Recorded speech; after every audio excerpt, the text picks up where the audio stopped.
Hello दोस्तों, जय श्री राधे। सुनते में आप शादी की सुहाग सेज पर बैठी हुई स्त्री का पति को भोजन का थाल लेकर अंदर आया तो पूरा कमरा स्वादिष्ट भोजन की खुशबू से भर गया।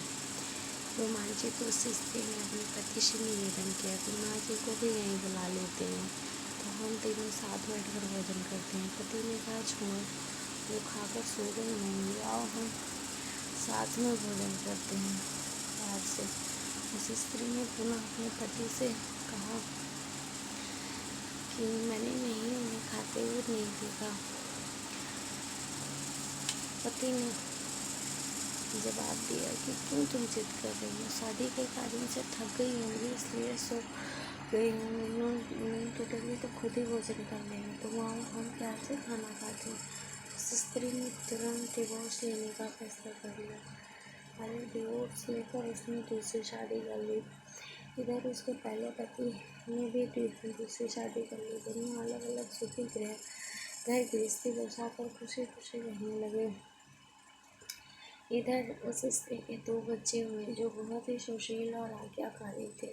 जब वह स्त्री 60 वर्ष की हुई तो वह बेटों को बोली कि मैं चारों धाम यात्रा करना चाहती हूँ ताकि तुम्हारे सुखमय जीवन के लिए प्रार्थना कर सकूँ।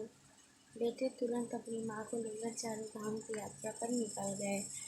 एक जगह तीनों माँ बेटी भोजन के लिए रुके और बेटे भोजन परोसकर माँ से खाने की विनती करने लगे। उसी समय उस स्त्री की नज़र सामने एक फटे हाल भूखे और गंदे एक वृद्ध पुरुष पर पड़ी जो इस स्त्री के भोजन के बेटों की तरफ बहुत ही कटार नज़र से देख रहा था।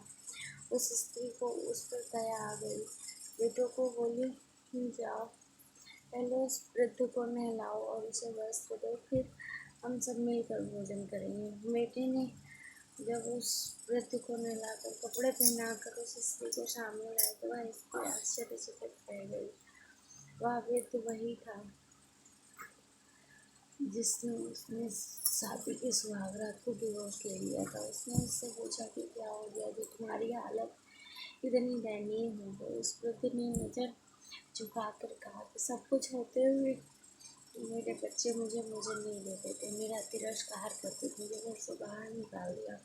उस स्त्री ने उस वृद्ध से कहा कि इस बात का अंदाजा तो मुझे तुम्हारे साथ रात को ही लग गया था जब तुमने पहले अपनी बूढ़ी माँ को भोजन कराने के बजाय उस स्वादिष्ट भोजन की थाल लेकर मेरे कमरे में आ गए और मेरे बार बार कहने के बावजूद भी आपने अपनी माँ का तिरस्कार किया। उसी का फल आज आप भोग रहे हैं। जैसा व्यवहार हम अपने बुजुर्गों के साथ करेंगे उसी देखा कर हमारे बच्चों में भी यह गुण आता है कि शायद यही परंपरा होती है। सदैव माँ बाप की पूजा ही हमारा दायित्व बनता है। जिस घर में माँ बाप हंसते हैं वही प्रभु बसते हैं। बोलिए जय श्री राधे।